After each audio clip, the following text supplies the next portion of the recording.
This question says, a chemical engineer is studying the rate of this reaction. He fills the reaction vessel with N2O5 and measures its concentration as the reaction proceeds. Here's a graph of his data.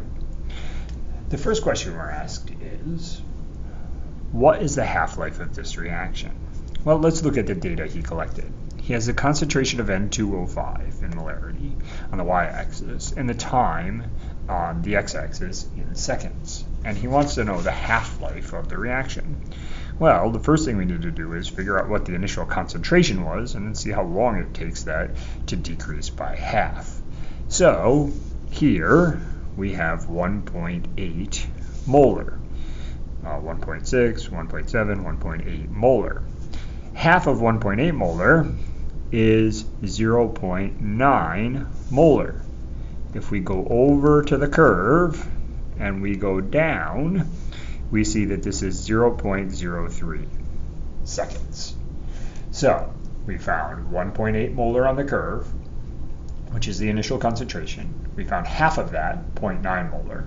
We go over to the curve, then we go down, and we find that the half-life is 0.03 seconds. The next question says, suppose the rate of this reaction is known to be first order in N2O5. Calculate the value of the rate constant, K. And then it says to express the answer in 2 sig figs with the correct units.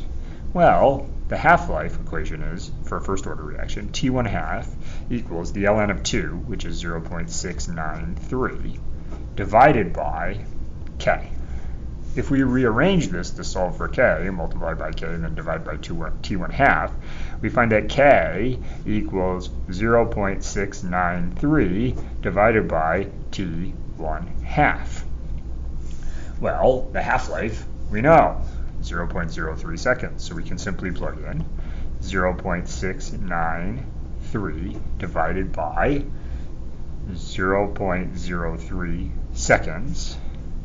K equals, to 2 significant figures, 23 seconds to the minus 1, or 1 over seconds. So 23 seconds to the minus 1. Last question says, predict the concentration of N2O5 in the engineer's reaction vessel after 0.180 seconds have passed. And then it says round our answer to 2 significant figures. Well, how many half-lives is 0.180 seconds? So if we take 0.180 seconds divided by 0.03 seconds, a single half-life, we find that 6 half-lives have passed. So each time a half-life passes, the concentration should go in half. So if 6 have passed, we should divide by 2 to the power of 6. So back to our initial concentration. So we want to take 1.8 molar, the initial concentration, divided by 2 for each half-life that is passed to the 6th power, because 6 half-lives have passed. This is equal to 1.8 molar divided by 64. And that comes out to be, the 2 significant figures, 0.028 molar.